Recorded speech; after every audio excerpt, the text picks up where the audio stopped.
Olá! Seja bem-vindo ao nosso conteúdo de Escola Bíblica. Nosso desejo é que seus dias sejam transformados pelo ensino das Escrituras. Quer conhecer mais sobre a igreja? Siga nosso Instagram, igrejafonte.cps. Vamos para a aula agora.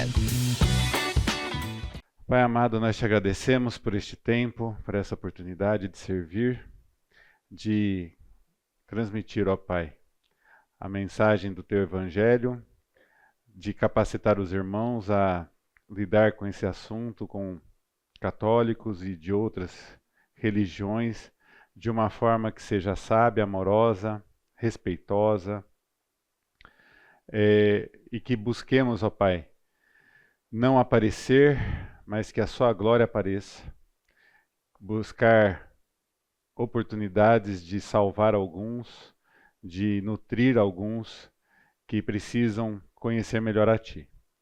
Agradecemos por esse tempo, derrama sobre nós da Tua graça, misericórdia, alegria e sabedoria esse dia e todos os dias das nossas vidas. É o que eu oro no nome do Senhor Jesus. Amém.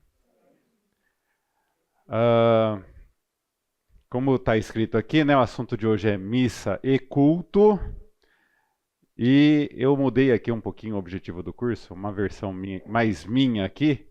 Conheça as principais divergências teológicas e práticas do catolicismo e aprenda a abordar esses assuntos de modo bíblico, sábio e amoroso. É uma versão minimalista aqui, bem sintetizada do que a gente busca ensinar com esse curso.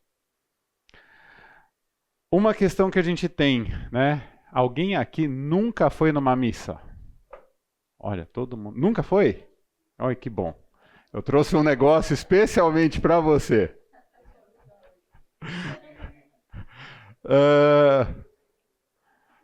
Você vê que eu separei um negócio assim justamente porque é para poder falar uma coisa que eu vou lembrar para os outros, mas às vezes a gente pensar assim, vai que alguém nunca viu, nunca assistiu. O que é a grande diferença que eu vejo como alguém que veio do catolicismo para a igreja evangélica em termos de missa e culto? Esse aqui é um dos poucos slides, talvez o único, em que eu vou usar figuras realmente, imagens. Do lado esquerdo, né, falando da missa, essa era a visão que eu tinha durante o catolicismo na minha vida. A visão do Cristo morto. Coitadinho. Judiado, né? Ele foi torturado, pendurado no madeiro, né, na cruz, e aquelas coisas que passam pela mente de quem não conhece verdadeiramente a história. Ah, se eu tivesse lá, eu faria diferente. Ou como foi que fizeram isso com ele, né? Várias das coisas que passam pelas nossas mentes quando a gente ainda não sabe da realidade da vitória de Jesus sobre a morte na ressurreição, né? Então, fala. Isso, também, né? Se ele voltar, vão fazer de novo. Sim, também é uma coisa que passa muitas vezes pelas mentes, né? Se ele voltar, vão fazer de novo. E a diferença que a gente tem quando a gente pensa na imagem do Cristo Redentor, que em vários morros, né, Pedreira, Amparo, Serra Negra, tem vários cruzeiros com esse tipo de imagem, de um Cristo vivo, ainda que seja uma imagem, tá, gente, estática, mas é alguém que nos acolhe. A gente lembrar que a imagem do Cristo Redentor foi trazida num movimento que envolveu a Igreja Presbiteriana do Brasil, né? Não apenas, ou não principalmente a Igreja Católica, mas uma lembrança que muitas vezes, quando um católico entra numa igreja evangélica pela primeira vez, ele procura símbolos, imagens. E às vezes não tem nada, zero de imagens. E aí você fica pensando assim, mas é muito diferente. E é mesmo, né? Qual é a imagem que a gente deve ter? Não é à toa que eu coloquei esse trecho de uma música que nós cantamos, né? Porque ele vive, posso crer no amanhã. Porque ele vive, temor não há. Porque eu bem sei, eu sei que a minha vida está nas mãos do meu Jesus que vive está, né? Então, assim, é muito forte. Tem uma outra, né, que cantavam, que é aquela história do ressuscitou. Eu acho que talvez, quem sabe, hoje, né, no culto, talvez, eu não sei, não estou dando spoiler porque eu realmente não sei qual é o repertório. Mas aquela música que todo mundo cantava, né, levantando as mãos, do Celebrai, né, é muito forte em termos de diferença de uma cultura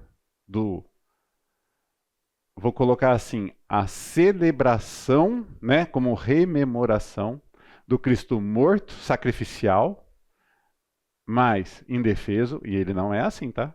Jesus foi deliberado, né, voluntariamente, ele não foi contra a vontade dele, que ele foi para a cruz, mas que parece que para na sexta-feira da paixão. Lembrando que a gente usa a palavra paixão no significado de sofrimento, né? Que muitas vezes um romântico, né, usa a palavra paixão para um sofrimento num relacionamento homem-mulher, um relacionamento amoroso, mas ali a ideia é de sofrimento. Então, focar demais no sacrifício sem focar na vitória que temos na ressurreição de Cristo. E isso a gente precisa sempre lembrar e trabalhar quando temos encontros com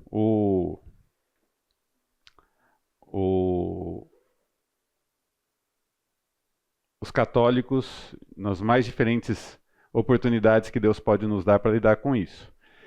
Oi. Só antes de você passar um comentário, eu frequentei a igreja a católica quando criança. Sim. E aí essa imagem de Cristo era uma imagem repugnante, né? Sim. E aí, em contrapartida, você olhar para Nossa Senhora com aquele olhar doce, com aquele olhar acolhedor, né? Atraía muito mais. Sim. Eu não sei o quanto isso nos outros impactar, mas a mim, eu sempre buscava fugir dessa imagem, que era do sofrimento, da agressão, para, obviamente, o acolhedor, né? Então, assim, é que eu saí cedo da igreja católica, mas senão, provavelmente, por muito tempo, ia buscar mais esse lado consolador, né? É linda, né? É muito interessante o que você falou, eu vou repetir por causa da gravação. A irmã lembrou aqui, né, da questão do Cristo morto como uma figura repugnante, enquanto que Maria aparece, né?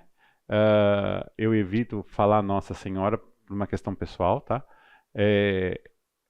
Eu tenho apenas o Senhor, um Senhor, Nosso Senhor. Então, quando a gente, naquele contexto, você vê Maria, vamos dizer, sorridente, acolhedora, né, poderosa, enquanto que o Cristo passivo e derrotado, excelente palavra, derrotado, entre aspas, né, porque não é exatamente isso, né? Na verdade, ali ele está cumprindo com o papel que ele veio, tá? E aí por isso que eu vim com essa camiseta, tá, gente? Não sei se vocês repararam, mas normalmente a gente vende camisa polo, camisa social para dar aula, né? Só que essa camiseta tinha tudo a ver com o dia de hoje. Ele veio, né? Essa frase é atribuída a Júlio César, né, na batalha lá pela Gália, e que ele diz que ele veio, viu e venceu, né? E a gente foi para Roma e a gente viu o Papa Francisco, e assim, é bem engraçado quando você tem algumas coisas que você quer trazer de souvenir, e aí eu trouxe essa camiseta justamente porque Jesus veio, e mais do que ver, porque ele viu sempre. Ele viveu entre nós. Sim, ele morreu. Mas ele venceu a morte na ressurreição. Tá? Então, assim, às vezes a gente pensar que a gente precisa falar tudo. Né? Não é apenas que Cristo veio, viveu entre nós, sofreu tentações, mas não pecou. né? E esteve exposto a tudo aquilo que é comum a nós. Mas, sem pecado, ele foi para a cruz, o justo, no lugar de todos os injustos, que nos inclui. E isso é importante a gente falar para o católico. Ele é o justo. Não é Maria, que Maria foi uma grande serva do Senhor, mas não é a senhora. E a gente perceber e transmitir a importância de sermos falhos, né? De não sermos santos no sentido impecáveis, mas de sermos santos no sentido separados. Para quem não lembra, não viu, eu pensei em trazer o impresso, mas aí a internet é sensacional, né? Em vez de você trazer o impresso, você pode buscar na internet. Esse aqui é o folheto da missa da Arquidiocese de São Paulo da semana passada, domingo de Ramos. E aqui a gente tem, para quem... aqui... Tô aprendendo aqui, gente. Que foi? O que chama muito também a atenção na missa, principalmente para quem é evangélico, que nunca foi para lá, ou que tem muitas poucas oportunidades de ir, é tudo repetido. E ainda que haja uma participação, essa participação ela é roteirizada. Você sabe o que você vai falar e se não souber, está escrito aqui, né? Então tem lá algumas palavras que são ditas ou pelo presidente, que é o padre, ou bispo, enfim, quem estiver dirigindo. E algumas são respondidas pelo povo. E aí você vai ter... Tem época que, assim, a gente lembra tudo disso de cor, porque sempre foi assim. Sempre são as mesmas palavras. Se começar com uma linha, eu vou lembrar, né? De todo o texto.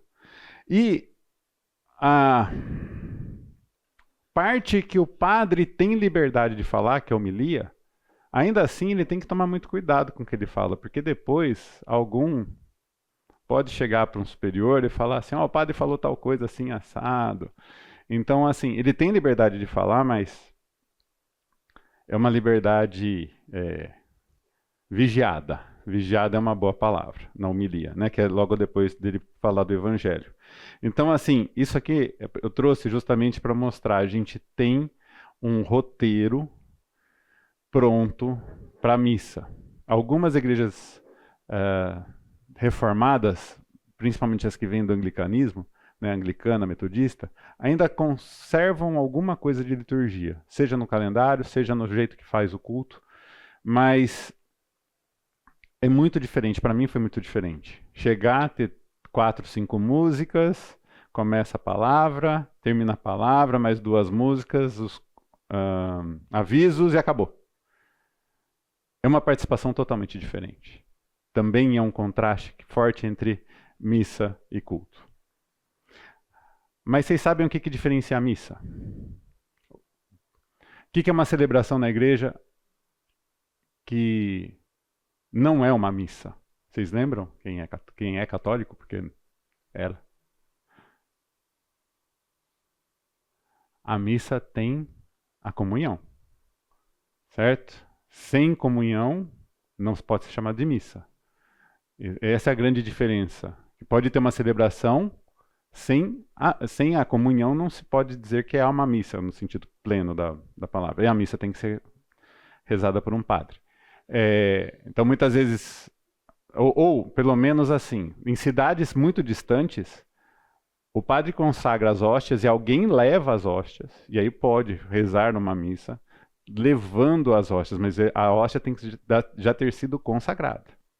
Então, eu vou falar agora, no PPT aqui, a respeito justamente de como os católicos lidam com o que nós chamamos de ceia do Senhor, que eles chamam de Eucaristia ou comunhão.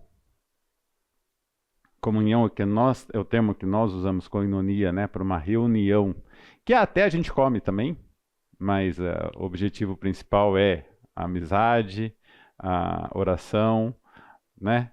O repartir. E aqui o conceito deles, e é um dos conceitos que a reforma combateu fortemente, é a questão da transubstanciação. Ela é baseada nos conceitos aristotélicos de acidente, que é a aparência, e de substância, que é a essência. A consagração que o padre faz, e aí transforma aquela celebração numa missa, né? E para que a pessoa possa ter a comunhão à parte de um padre, o padre tem que ter feito como fala, gente? Acabei de falar a palavra consagração. A consagração dos elementos, né? Das hóstias, principalmente. Normalmente o vinho é reservado às primeiras comunhões e ao próprio sacerdote. E falando aqui, né, que a consagração produz 3 efeitos maravilhosos. As essências do pão e do vinho cessam de existir. As aparências do pão e do vinho se mantêm, embora não mais conectados com sua realidade interior. As essências dos verdadeiros corpo e sangue de Cristo vêm a existir sob a aparência do pão e do vinho. Então, a ideia que eles transmitem aqui é que, verdadeiramente no conceito deles, o pão e o vinho se transformam em carne e sangue de Jesus. Ao ponto de que se você morder, você vai ter um problema, né, de sair sangue na sua boca. É alguma coisa assim. Oi. Sim. Então.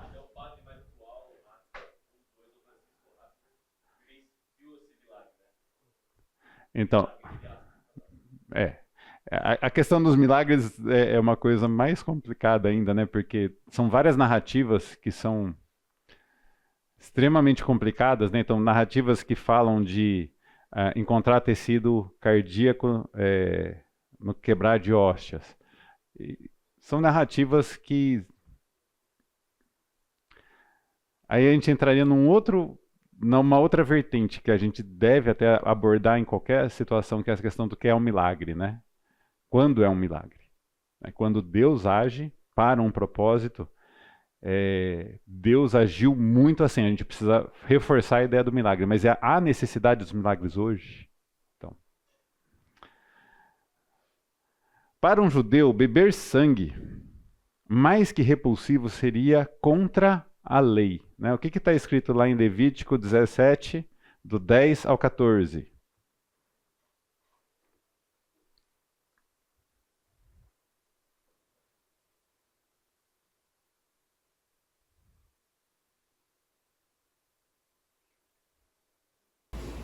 Qualquer homem da casa de Israel, ou os estrangeiros que peregrinam entre vós, que comer algum sangue contra ele, me voltarei e eliminarei do seu povo, porque a vida da carne está no sangue. Eu vos tenho dado sobre o altar, para fazer expiação pela vossa alma, porquanto é o sangue que fará expiação em virtude da vida. Portanto, tenho dito aos filhos de Israel: nenhuma alma de entre vós comerá sangue, nem o estrangeiro que peregrina entre vós o comerá.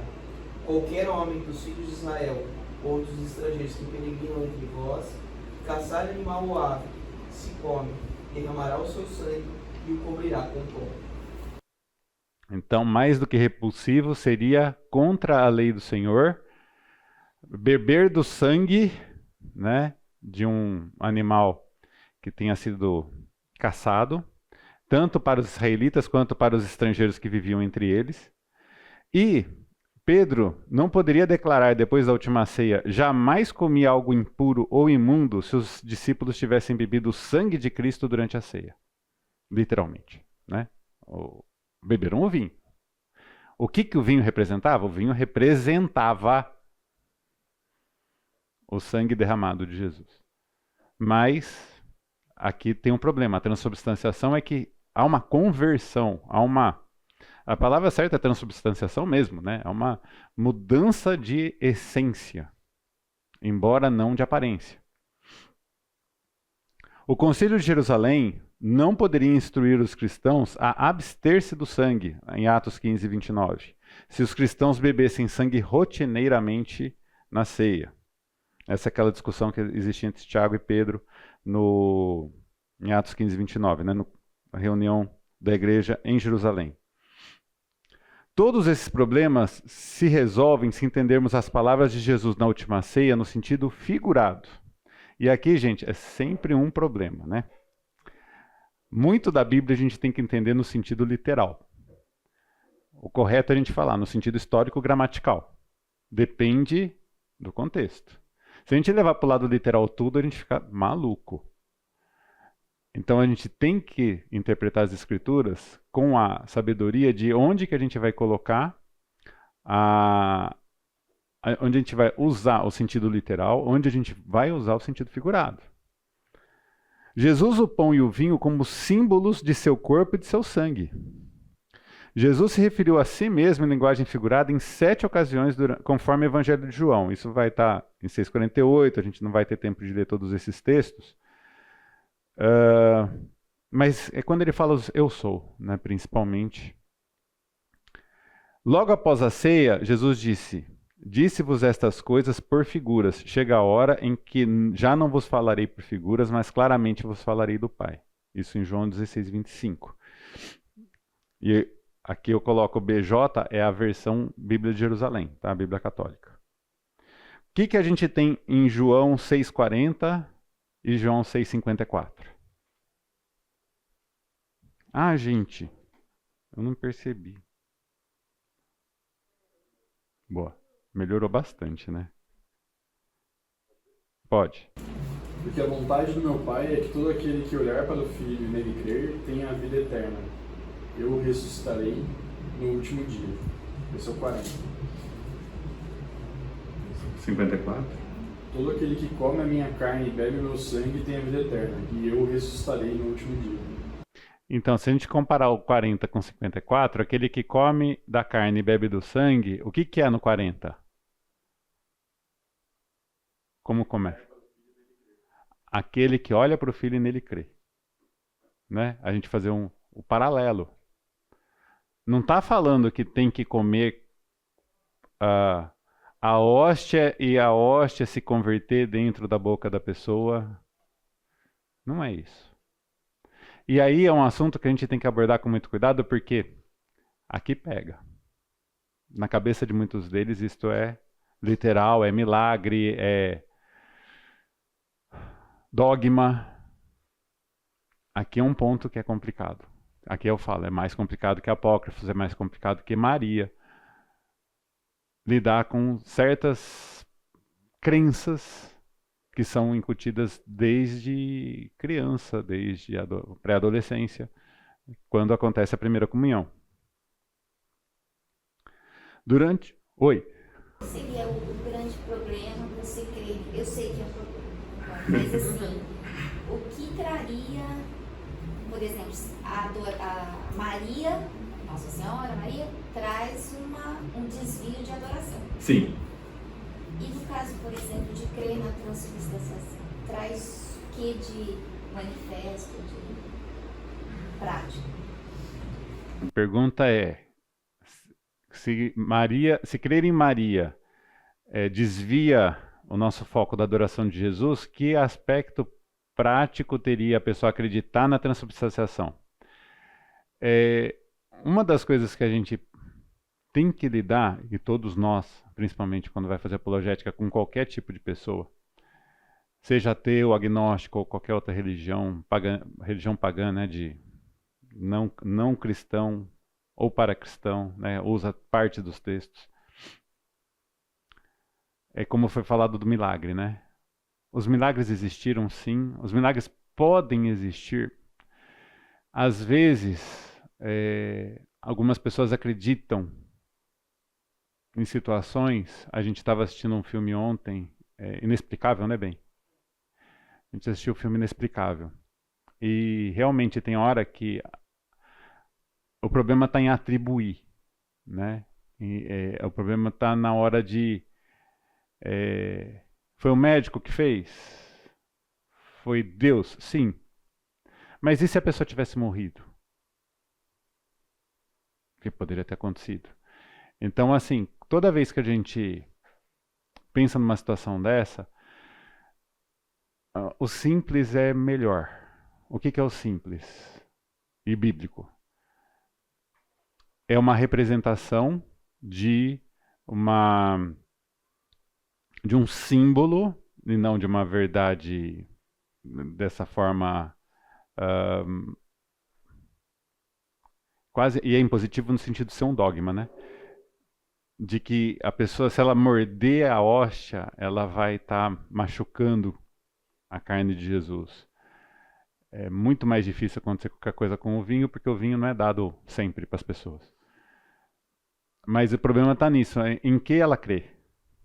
E aí a gente deveria falar assim, em quem, né? Com a verdade. Sim, com a verdade. Né? Isso é mentira. Sim.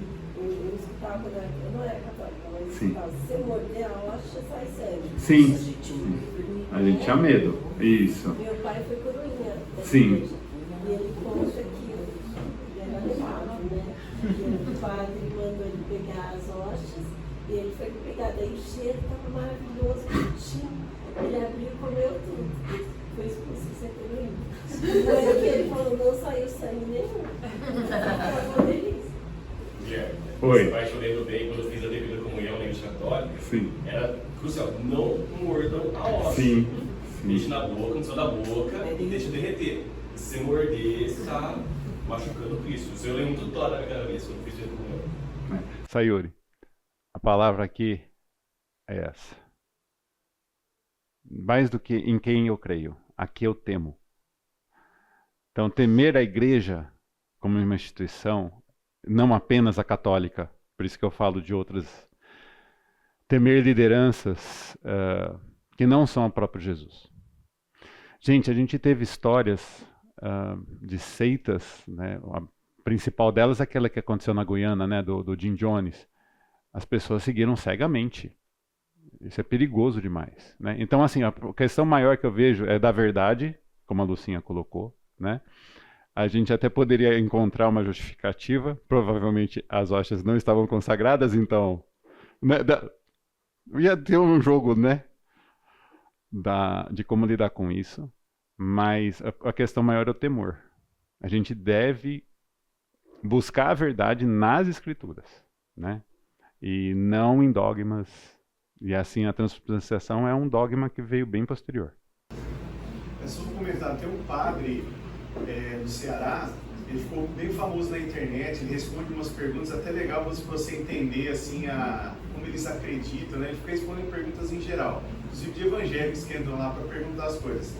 E teve uma mãe e ele trata com bastante humor, teve uma mãe que disse que o filho de 5 anos tinha muita curiosidade de sentir como que era a hóstia, ela deu um pedacinho na boca dele e perguntou para o padre. Nossa, o padre falou assim que ela tinha cometido um sacrilégio e que ela deveria procurar o padre da paróquia dele, que o padre não estava ensinando direito ela e que ela deveria pagar uma penitência, assim, acabou o humor ali naquela pergunta para ele. Mexeu no ponto sensível. E eu vi a diferença, porque as minhas filhas já comeram o pãozinho da ceia, assim, né? Eu fiquei meio preocupado, né? Esse é um outro assunto. Esse é um outro assunto complicado também. Bom, vamos lá. Durante a última ceia, o Senhor Jesus instruiu seus discípulos: fazei isto em minha memória. A palavra traduzida por memória, né, significa chamar à mente, trazer à mente. O Senhor Jesus quer que seus discípulos se lembrem de sua obra na cruz. Como põe o vinho diante de si, símbolos de seu corpo e seu sangue, eles devem proclamar a morte até que ele venha. 1 Coríntios 11, 26. O encontro que os cristãos viriam a chamar de partir o pão e ceia do Senhor seria um memorial de sua morte. Nós lembramos da sua morte, mas a gente não se apega a ela.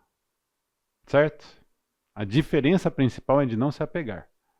De não entender o sacrifício, e aí a questão do sacrilégio, né, como algo que a gente deva se apegar. O que a gente tem muito forte, não estou falando que o católico não crê, mas ele não tem a ênfase na ressurreição. muitas vezes ele não entende mesmo a questão da ressurreição. Não entende espiritualmente a ressurreição. Alguns até entendem, alguns até podem crer. Mas, no sentido amplo, há uma ênfase muito grande ao sacrifício, à morte, ao coitado, ao derrotado, em vez de falar do vitorioso, do ressurreto, e que é o Senhor da minha vida. Antes de entregar seu espírito na cruz, o Senhor bradou: está consumado. Sua obra sacrificial de redenção foi realizada. O termo está no tempo perfeito, que indica um processo que atingiu um estado final, um processo completo. Lata tetelestai. Não tem que repetir. Esse é o problema. A missa, no fundo, é uma repetição do sacrifício.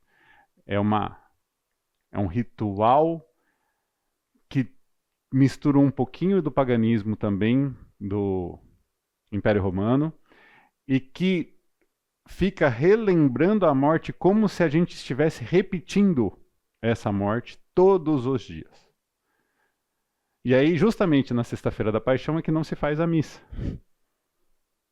Né? Se celebra de fato a morte. E hoje a gente celebra a sua ressurreição. Outro problema que a gente tem em relação ao catolicismo tem a ver com o sacerdócio. Por que que alguns têm mais autoridade do que outros? Gente, tem um texto em Tiago 3:1 que é para temor. Para temor de quem está na minha posição, para quem está na posição de pastor, para quem está na posição de líder de coinonia. Não sejam muitos de vós mestres, porque sereis julgados com maior rigor. Então, assim, existe uma separação em termos de posições como um mestre, um evangelista, um pastor, um bispo, um supervisor? Existe. Mas isso não torna a minha oração, a oração do Fernando, a oração do líder da coinonia mais poderosa do que a sua. E o esquema que existe com o sacerdócio, que permeia também um pouco do que vinha do paganismo e que se misturou no sincretismo, é aquela história de uma posição que lhe dá poder. Gente, eu não estou aqui porque eu gosto. Estou aqui porque estou a serviço da igreja. Estou aqui a serviço de vocês. Na quinta-feira, a gente tinha, naquele folheto lá da Católica, está bem claro isso. Quinta-feira agora, o que aconteceu nas igrejas católicas? Quinta agora, Quinta Santa. Lava-pés. O lava-pés é um símbolo de humildade. Não tanto de humilhação, mas de humildade. Jesus seria o último dentre eles a se despir, se colocar como escravo e lavar os pés dos discípulos. Ele o faz. Então, quando a gente está nessa posição, é diferente lidar com o sacerdócio, que existe essa mistura com os sacerdotes de outras religiões. Nós não estamos aqui para isso.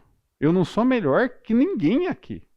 Então ninguém me vem aqui falar assim: Guilherme, ora por mim ou por esse problema. Mas por quê? Não, porque a sua oração é melhor. Você é melhor. Não, isso não. Vou orar por você como irmão, não como mais poderoso ou com maior autoridade. Máximo que eu posso ter um pouco mais de experiência em alguns assuntos. E essa questão do sacerdócio é complicada. Como os cristãos não necessitam de sacrifícios continuamente pelo pecado, não tem necessidade de um sacerdócio de sacrifícios como encontrado na Igreja Católica. De acordo com a Bíblia, todo crente é um sacerdote perante Deus. Isso a gente pode encontrar em Apocalipse 1:6, 5:10, 1 Pedro 2:9, né? 1 Pedro 2:9 fala que nós somos feitos geração santa, povo eleito, né? Sacerdócio real, eu não lembro, sacerdócio real, né? Eu não lembro a ordem certinha, mas ali nós somos sacerdócio. E não está dizendo que o sacerdócio é só do padre, é só do homem, é só do bispo, é só do pastor. Não tá. É o povo. Que povo? Os crentes. Essa foi uma das grandes batalhas também da Reforma Protestante. O sacerdócio universal dos crentes. Em que sentido? Que todos nós, uma vez que cremos, podemos nos achegar diretamente, sem intermediários vivos e mortos, sem recorrer a santos do passado ou a santos do presente. Nós somos santos nesse sentido, não no sentido impecável, no sentido separado com o propósito de sermos sacerdotes uns dos outros. Todos os crentes são utilizados como pedras vivas na edificação de uma casa espiritual, para serem sacerdócio santo, oferecendo sacrifícios espirituais aceitáveis a Deus por meio de Jesus Cristo. Esse sacerdócio é uma das grandes batalhas que a gente tem que lidar com os católicos, essa questão de hierarquia. Esses sacrifícios são vida consagrada, né? Romanos 12, alguém pode ler Romanos 12, 1 e 2?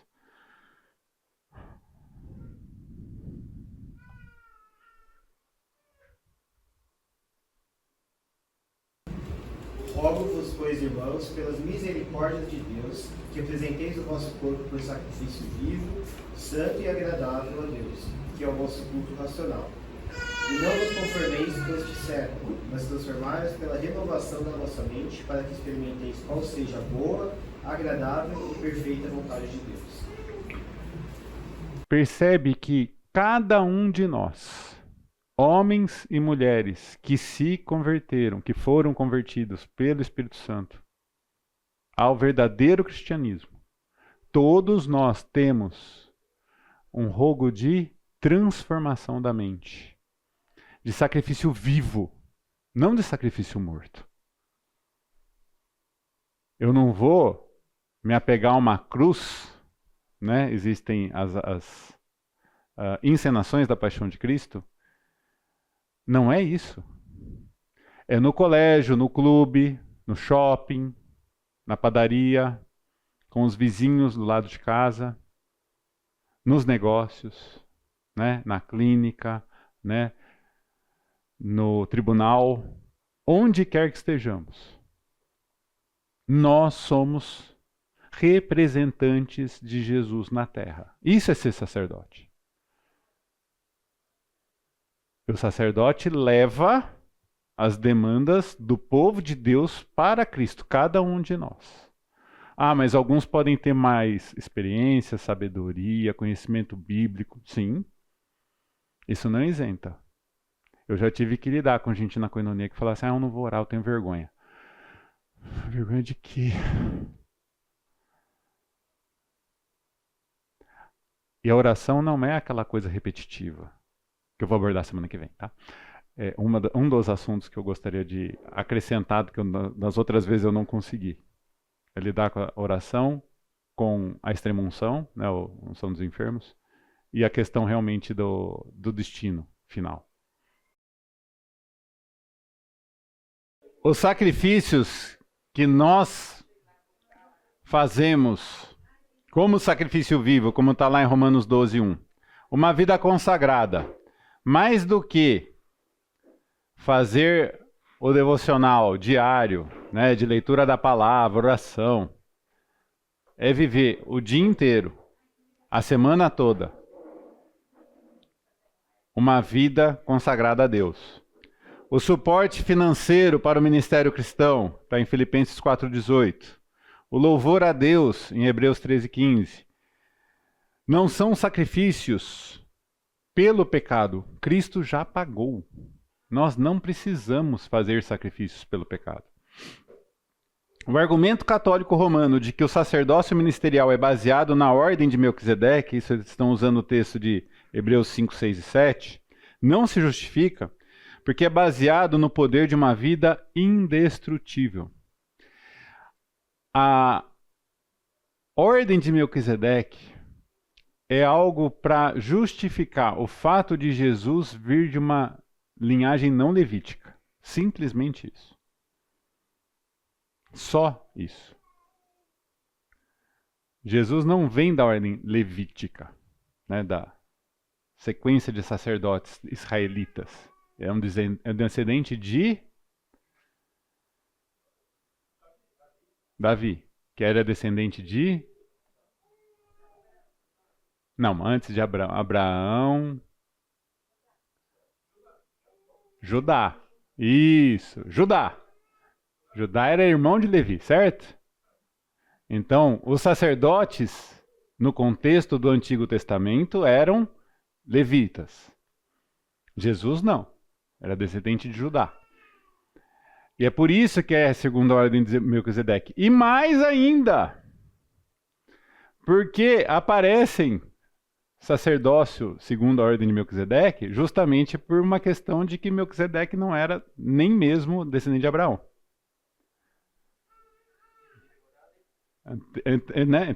Anterior até a Abraão. Então Jesus é um sacerdote que tem o poder da vida indestrutível, que tem o poder por conta de fé, que nós podemos nos chegar por conta de fé, não por descendência natural, como é o caso dos levitas. Os sacerdotes católicos, eles envelhecem e morrem, como todos nós. Eles não têm uma vida indestrutível. O termo utilizado pela igreja como evidência primária, fazei isto em memória de mim, nada declara a respeito da ordenação ou do sacerdócio. A igreja usa a palavra presbítero como sinônimo para sacerdote, mas presbítero é a palavra que significa ancião, literalmente mais velho, mais idoso. A palavra grega para sacerdote, hiereus, não acontece nos versículos que eles usam como base, que estão todos aqui neste slide, para dar sustentação à figura do sacerdote. E aqui, gente, eu vou começar a falar de um outro assunto. Eu queria ter chegado no slide antes do café, que aí podia mudar de assunto, né? Que tem a ver com confissão. Que tem a ver com o sacramento da penitência. A Bíblia ensina que a consequência espiritual de cada pecado é a pena de morte e a separação de Deus. Isso não significa que todos os pecados são igualmente abomináveis diante de Deus, que os julgará com diferentes graus de rigor. E, principalmente, as consequências temporais do pecado, elas são no livre exercício da justiça de Deus, enquanto nós estamos vivos, as consequências dos nossos pecados estão dentro da soberania dele. Ele lida com os nossos pecados. Nós lidamos com os pecados que cometemos, nós lidamos com os pecados que cometem contra nós. Mas que, em primeiro lugar, cometeram contra Deus. Tá? Jesus ensinou que haverá graus de punição eterna no inferno. O que está escrito lá em Lucas 12, 47 e 48?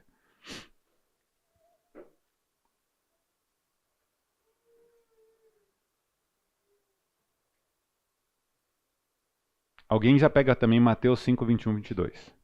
Aquele servo, porém, que conheceu a vontade do seu Senhor, não se aprontou, nem fez segundo a vontade, será punido com muitas ações. Aquele, porém, que não soube a vontade do seu Senhor, fez coisas dias de reprovação, levará contra ações. Mas aquele a quem muito foi dado, muito será afligido. E aquele a quem muito se confia, muito mais lhe pedirão. Então existem graus diferentes de punição em função daquilo que a pessoa recebeu para fazer a vontade de Deus e não fez, certo? E Mateus 5, 21 e 22. Vocês ouviram o que foi dito aos seus antepassados: não assassine, e quem assassinar estará sujeito a julgamento. Mas eu digo a vocês que qualquer que se irá contra o seu irmão será sujeito a julgamento. Do mesmo modo, qualquer que disser ao seu irmão tolo será levado ao tribunal, e qualquer que disser insensato corre o risco de ser lançado no fogo do inferno. Olha só, Jesus está lidando ali no Sermão do Monte com a ira e o assassinato, a cobiça e o adultério. Não precisa consumar para ser pecado. Bastou pensar. Bastou deixar aquilo passar pela sua mente. Já é pecado. Lógico, as consequências do pecado são diferentes. Mas, do ponto de vista prático, a punição é a mesma. O pecado é tratado na cruz. Mas existem consequências dos pecados na nossa vida que a gente tem que lidar com isso. Os católicos usam o versículo 1 João 5,17 para distinguir entre pecado mortal e venial. Mas o contexto é de combate à heresia do gnosticismo. Quem pode ler 1 Coríntios 5,17? 1 João 5,17. Na primeira vez eu falei certo, na segunda eu falei errado. Toda injustiça é pecado, mas há pecado que não leva à morte. Então, toda injustiça é pecado. Qualquer coisa que nós fazemos que não seja de acordo com a vontade de Deus é pecado. Mas existe pecado que não tem perdão. Pecado contra o Espírito Santo. O pecado de, tendo a oportunidade, né, tendo o conhecimento necessário para responder ao Evangelho e a pessoa não crer. Isso não tem como. Fernando chama algumas pessoas para a casa dele, como aconteceu comigo em 2001. Ele explica do pecado, explica da situação, né, a certeza que você vai para o inferno, e aí ele vai e fala do Evangelho. Naquele momento tem que tomar uma decisão. E ele já falou disso várias vezes em culto. É naquele momento, pode até deixar para depois, mas dizer não, já está condenado. E aqui eles usam para falar de pecado mortal e venial. Basicamente, o pecado mortal não é aquela história da ira, cobiça, gula, luxúria, né? Aqueles são 7 pecados capitais. Mas os pecados mortais são aqueles que são cometidos voluntariamente, deliberadamente, conscientemente, no contexto do catolicismo. Os cristãos daquela época deveriam orar por aqueles que abraçaram tal heresia, porque não há perdão para aqueles que rejeitaram a única provisão divina da salvação. Jesus Cristo, né? Usando o texto de Hebreus 6, 4, 8, que basicamente fala assim, ele morreu, ele já se sacrificou, não tem outro sacrifício, não tem uma outra possibilidade, não existe outro jeito de ser salvo. E não tem como repetir esse sacrifício, nem tem necessidade. A doutrina católica subestima a seriedade do pecado e suas consequências ao ensinar que a maioria dos pecados não são mortais. E essa é uma mentira muito antiga. Tem a ver lá com a serpente no Éden. Não vai acontecer nada com você não. Vai dar tudo bem.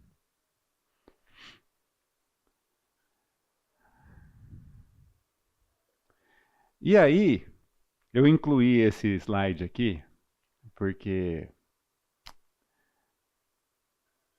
eu fiz aquela inclusão daquela figura no começo, as duas figuras de Cristo. Esse aqui está novidade também. O ato penitencial fala assim: confesso a Deus Todo-Poderoso e a vós, irmãos e irmãs, que pequei muitas vezes por pensamentos e palavras, atos e omissões e, batendo no peito. Por minha culpa, minha tão grande culpa, peço à Virgem Maria, aos anjos e santos e a vós, irmãos e irmãs, que rogueis por mim a Deus nosso Senhor. Tá vendo bem?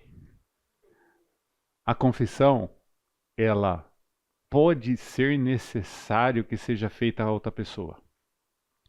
Isso não é contra a Bíblia. Aliás, vai ter um texto que vai falar disso. Porém, não há necessidade do intercessor. Nem da Virgem Maria, nem dos anjos, nem dos santos, nem dos irmãos. Não há necessidade disso. Mas o que eu gosto desse texto aqui é de falar das omissões. Então nós vamos pegar Tiago, abre Tiago 4, e mantenha ali porque nós vamos passar para o 5 depois.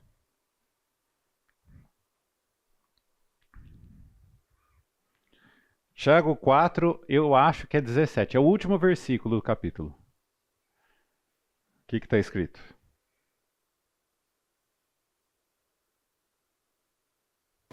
Portanto, pense nisso. Quem sabe que deve fazer o bem e não faz, comete pecado. Quem sabe que deve fazer o bem ou como fazer o bem e não faz, comete pecado. A omissão também é pecado. Muitas vezes a gente aprende o pecado como sendo aquilo que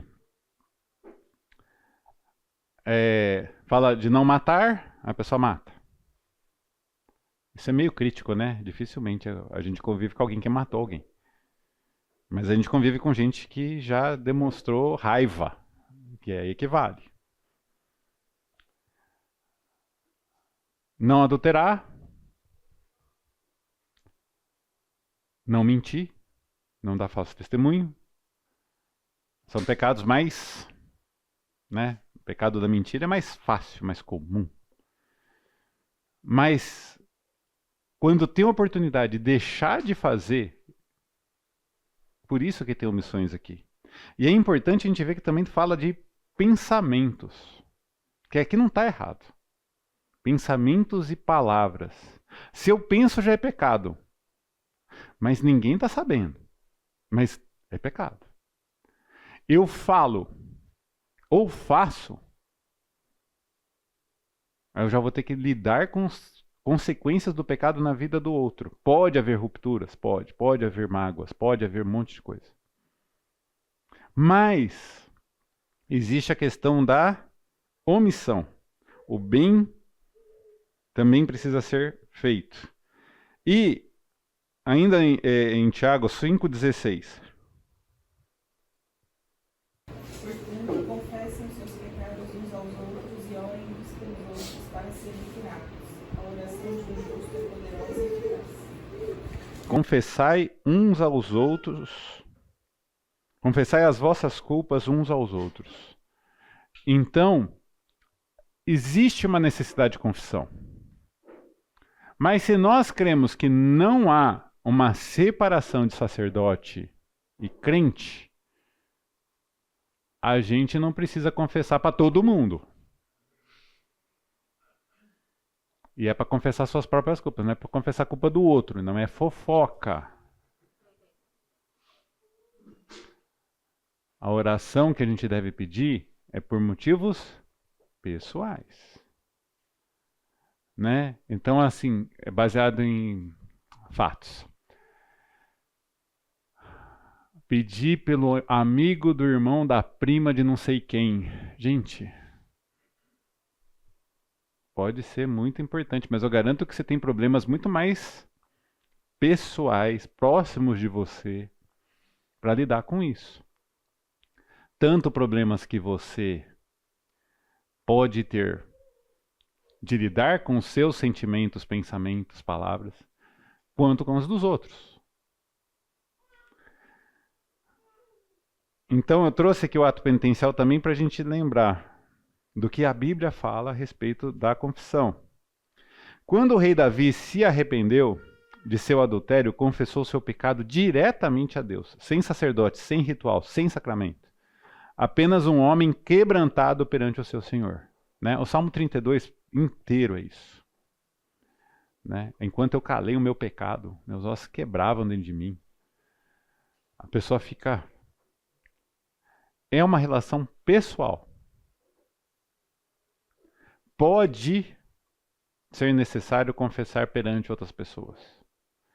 Pode ser necessário até ir para uma disciplina da igreja. Pode. Mas existem etapas. Confesse para Deus. Se o seu pecado é em pensamento, confesse para Deus. Lide com ele. Se o pecado foi em palavra, lide com a pessoa com quem você trocou a palavra. Se foi em ação ou omissão, também. Mas lide com a pessoa. E só se a pessoa que comete o pecado não lida com isso é que vai ter o esquema da disciplina. Neemias, Daniel e Esdras confessaram seus pecados diretamente a Deus, sem a necessidade de um sacerdote da linhagem levítica. Embora talvez algum deles fosse da linha de Levi. Como é Esdras, né? Embora fosse sacerdote, Esdras ensinou o povo a confessar ao Deus de seus pais, não se colocar de único caminho. Mas confesse. Os cristãos também podem e devem confessar seus pecados diretamente a Deus. O que está escrito lá em 1 João 1,9? Eu já falei desse texto várias vezes, sem ler ele, né? Primeira carta de João 1,9. Se confessarmos os nossos pecados, Ele é fiel e justo para perdoar os nossos pecados e nos purificar de toda a injustiça. É Deus quem nos perdoa, é Deus que nos purifica. O que eu preciso? A palavra confessar aqui é homologar. É concordar com Deus que é pecado. É eu concordar com Deus. Ele sabe. Deus não precisa da minha confissão, Deus não precisa da minha oração, Deus não, nada acrescenta a Ele, como o Fernando falou semana passada, se eu não me engano. Isso é tudo para alinhar o meu coração com Deus, não para alinhar Deus comigo, porque não precisa, Ele não precisa disso. Eu não acrescento nada para Deus, eu que preciso me submeter à vontade dEle.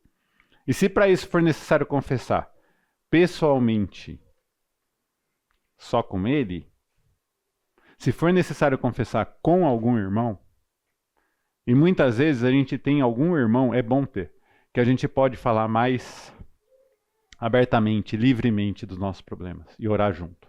É muito bom ter isso. A Igreja Católica Romana usa o texto de João 20, 22 e 23 para exigir a confissão dos pecados ao sacerdote através do sacramento da penitência. Aliás, esse texto de João 20, 22 e 23 é um texto complicado de interpretação. Aquilo que nós ligamos na terra está ligado no céu, aquilo que nós desligarmos na terra está desligado no céu. É um termo, né, aquilo que a gente perdoa está perdoado, o que não está retido. Esse que é o texto de João. O que eu falei antes é um texto que está em Mateus. Mas é um texto de difícil interpretação. Entretanto, Jesus não falava a um grupo de bispos e sacerdotes ordenados, mas aos próprios apóstolos que viveram com ele. E a vários discípulos. Portanto, não se pode restringir a aplicação deste texto ao clero ordenado, como se fosse uma separação, né? O clero ordenado como destacado do resto do povo de Deus. E a Bíblia ensina que o perdão de Deus é completo, perfeito, pleno. O que está em Isaías 1,18?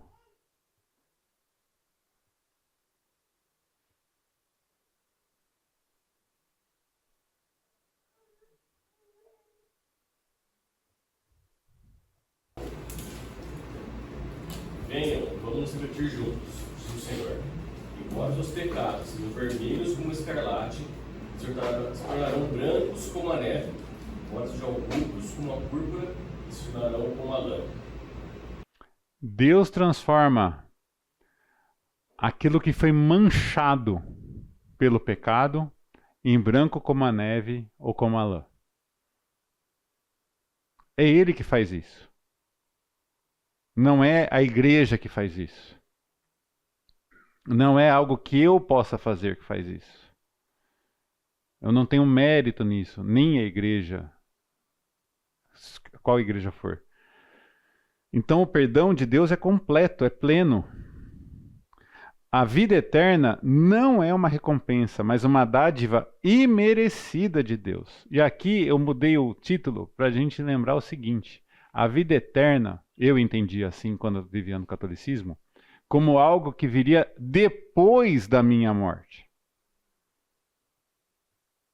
Depois da minha conversão, eu percebi que a vida eterna já é e ainda não. Se vocês têm dúvida do já e ainda não, tem um livro muito bom do Stott que trata disso, tá? Eu não lembro o título certinho agora, mas tem um livro muito bom do John Stott que trata do já e ainda não. Eu já estou posicionalmente com Deus, mas ainda estou com o corpo corruptível, pecador, natureza pecaminosa. Meus pecados já foram perdoados, mas eu ainda posso cometer alguns.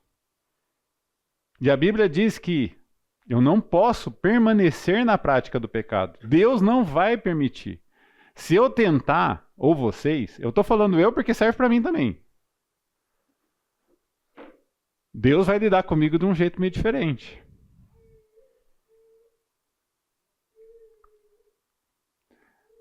Tem o filho obediente, não tem? O filho obediente a gente lida de um jeito. Tem o filho desobediente. E o filho desobediente, você dá uma repreensão, aí você dá outra, aí você dá um castigo, aí você dá outro, e vai chegar uma hora que você vai ser quebrado. Você precisa ser quebrado. E se Deus não te quebrar, está lá em Hebreus. O Senhor disciplina os filhos a quem Ele ama. Se você não for disciplinado é porque você não é filho, você é bastardo. Então Deus lida com isso. Nós podemos pecar. Nós não devemos pecar. Mas podemos. Temos não só a capacidade, mas a tendência. Ainda que tenhamos a certeza que depois da morte, livre desse corpo, estaremos junto com Deus, sem mérito nenhum da nossa parte. Não porque fomos obedientes, mas porque fomos crentes no Evangelho do Senhor. É uma dádiva imerecida, é um presente. Para justificar a doutrina de que uma recompensa merecida, de que seria uma recompensa merecida, os católicos romanos citam Romanos 2, 6 a 8, mas nesse trecho, Paulo diz que Deus retribuirá cada um conforme suas obras, não por causa das suas obras. E, gente, tem uns textos em muitos lugares da Bíblia. Todo juízo é por obras.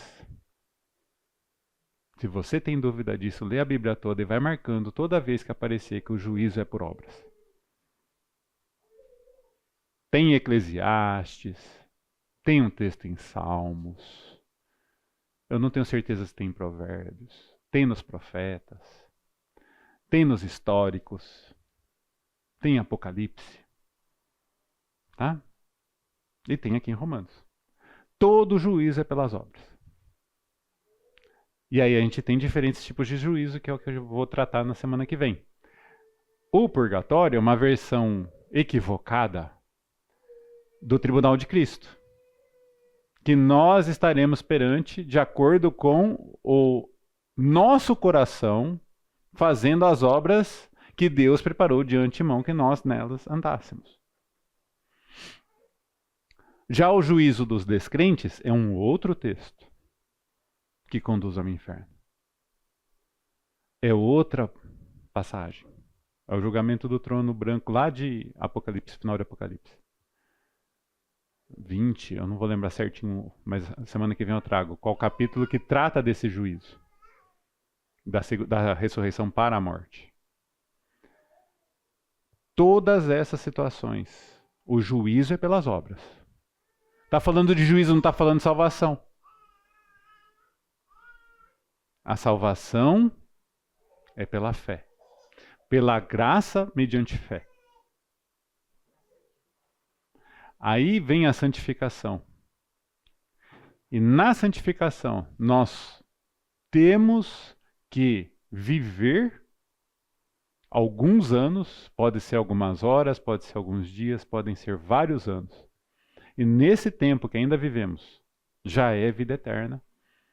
Já estamos destinados ao tribunal de Cristo, em que seremos julgados pelas obras, não pelos resultados das obras. Pela disposição no nosso coração. Oi. Eu ouvi uma vez dizer que o julgamento dos salvos, na verdade, tem caráter de pódio. Sim, sim. Sim. Sim, sim. É de galardão. É de galardão. E vou lidar com isso na semana que vem, porque tem a ver com aquele esquema que eu mostrei nas outras aulas. Da mesma forma que existem diferentes graus de punição, tem diferentes graus de glória.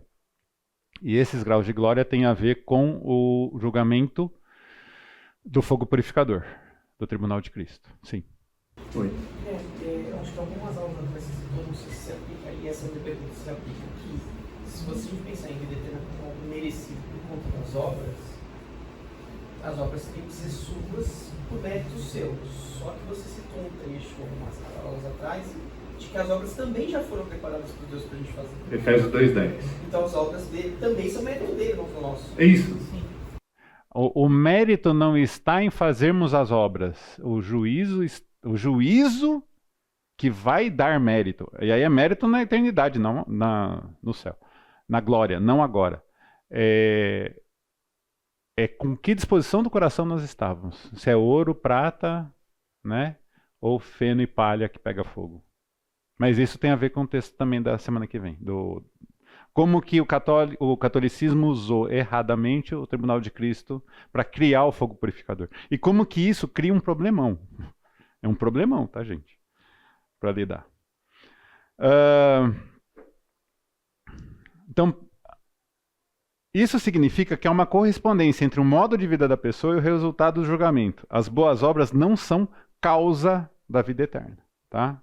A causa é a graça de Deus. E a salvação, ela é segura. Isso é um ponto que a gente tem que lidar também. O católico teme, como algumas linhas evangélicas, né? Assembleia de Deus, Igreja de Nazareno, e algumas outras que falam que perde a salvação. A gente tem que lidar com isso. A salvação é segura porque não depende do homem, depende de Deus.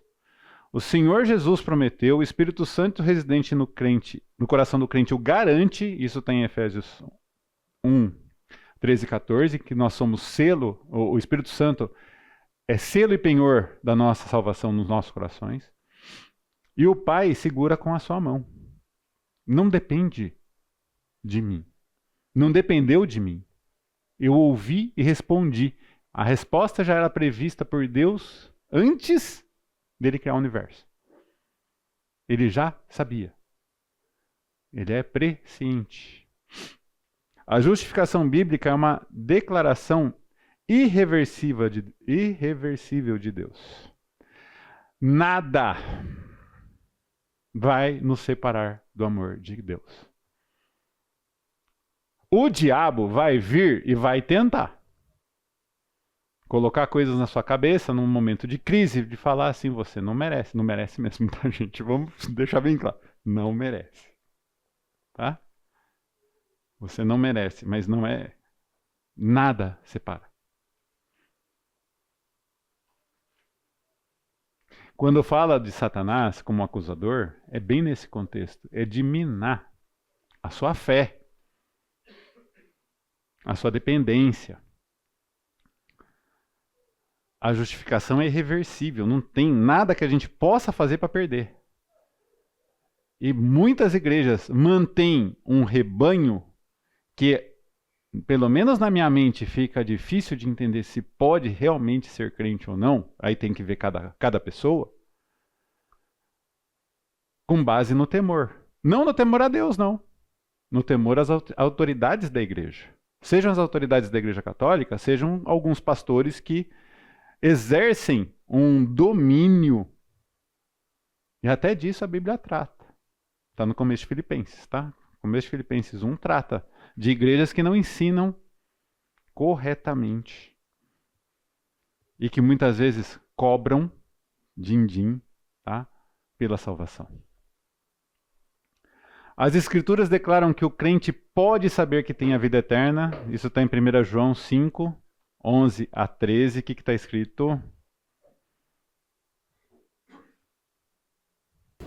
E o testemunho é este, que Deus nos deu a vida eterna, e essa vida está no seu Filho. Aquele que tem o Filho tem a vida, aquele que não tem o Filho de Deus não tem a vida. Quem tem Cristo tem a vida eterna. Ele não está falando terá. Tem, já tem. Já tem e ainda não desfruta plenamente. Como acontecia no Antigo Testamento, que eles já tinham o Messias e ainda não. Eles já tinham a promessa, mas não a realidade plena. Nós ainda temos coisas que não foram plenamente cumpridas pelo Senhor das suas promessas.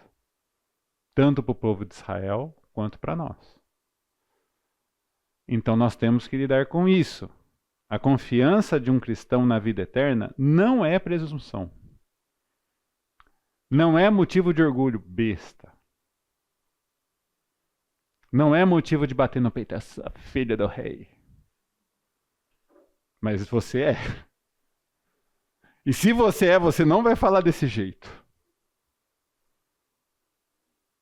Ah, eu sou príncipe. Gente, eu não sou príncipe, tá? Sou. Várias dessas, né? Nasci para ser a cabeça e não a cauda. Várias.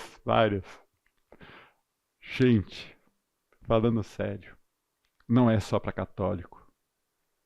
Tem muita igreja dita evangélica que não dá a segurança da salvação e que ensina um sistema de mediação, seja por meio de um pastor, por meio do dízimo, da obrigação de levar o olerite para ser calculado o dízimo.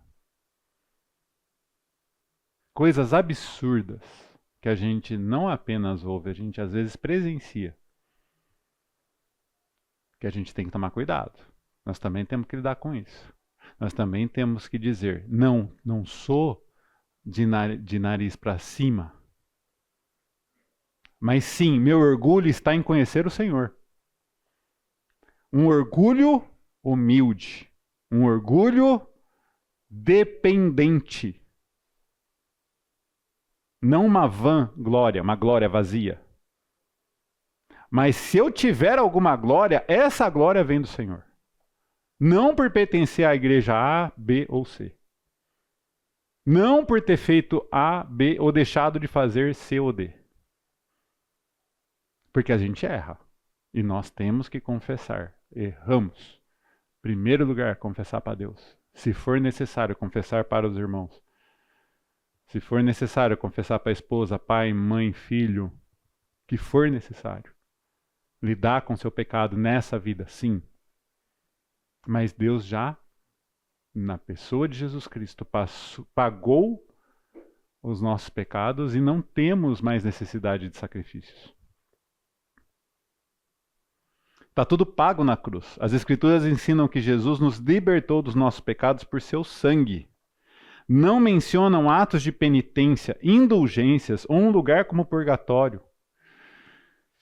através dos quais a penalidade do pecado possa ser satisfeita.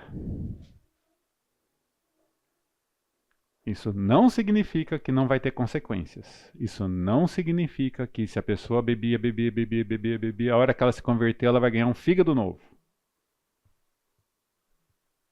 Fumava, garantia de que não vai ter câncer de pulmão depois. Não. Porque mesmo a pessoa descrente, ela tem o conhecimento, no mínimo, do pecado e do pecado dos outros na sua vida. Isso está na Romanos 2. Já falei desse texto. Então todo mundo tem uma certa legalidade, no mínimo, do outro para consigo. E isso já é suficiente para a pessoa entender. Nós erramos. E muitas vezes nossa atitude não é assim na hora de falar com católicos, ateus, pagãos ou evangélicos de outras denominações. Mas a gente precisa falar disso. Nós não somos perfeitos. Nós somos aperfeiçoados por Deus. E se alguma hora eu tiver muito bom, gente, eu acho que aí eu vou para o céu. Não vou ficar aqui. Mas enquanto eu estiver aqui, eu sei que eu erro e eu sei que Deus tem um propósito para mim. Que muitas vezes envolve sofrimento. Várias igrejas só ensinam prosperidade.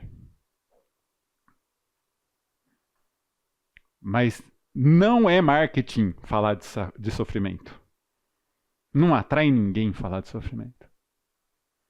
E como é duro. E como é duro quando a gente sofre e tem gente que vem falar para você assim, é assim mesmo. Não é assim mesmo. Eu quero um ombro e eu quero falar. Tiago fala, sejam tardios para se irar, tardios para falar e prontos para ouvir. Dê o ombro para a pessoa, deixa falar, principalmente em funerais. Principalmente quando se perde alguém muito querido e muito jovem.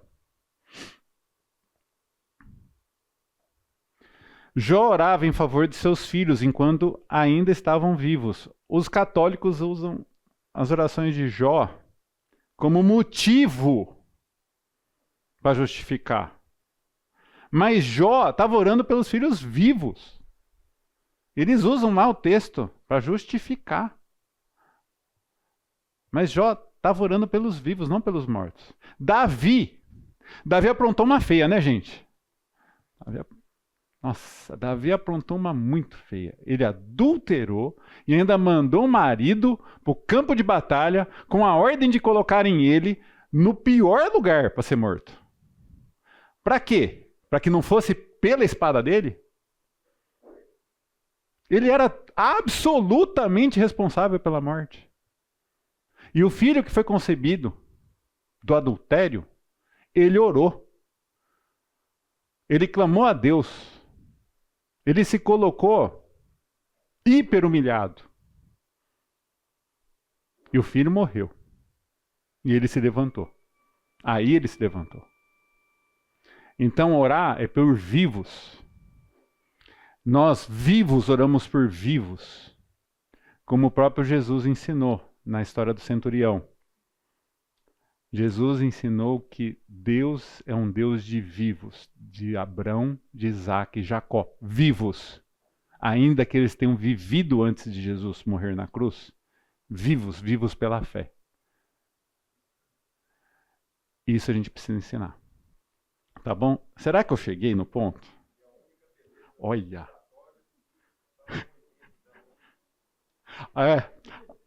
Juscelino colocou aqui, a única beleza do purgatório está em Dante Alighieri, gente. É o único lugar que a gente pode achar alguma coisa na poesia. O fogo purificador é tema da nossa próxima aula, purgatório, e será a nossa última aula. Então, semana que vem vou falar da unção pelos enfermos, falar do purgatório, dos juízos, do destino final, tá bom? Tenham uma excelente semana e que a gente possa desfrutar agora também de um bom tempo com a família e uma boa Páscoa para todos. Juscelino, você ora para nós? Obrigado, Senhor, mais uma vez. Aprendemos mais do Senhor. Obrigado pelo Guilherme, pela sua vida. Obrigado pelas pessoas que estão aqui interessadas, organizadas no conhecimento do Senhor. Pedimos que o Senhor nos abençoe, nos guarde. Agradecemos por Jesus Cristo em nossas vidas. Em nome dele que oramos. Amém. Amém.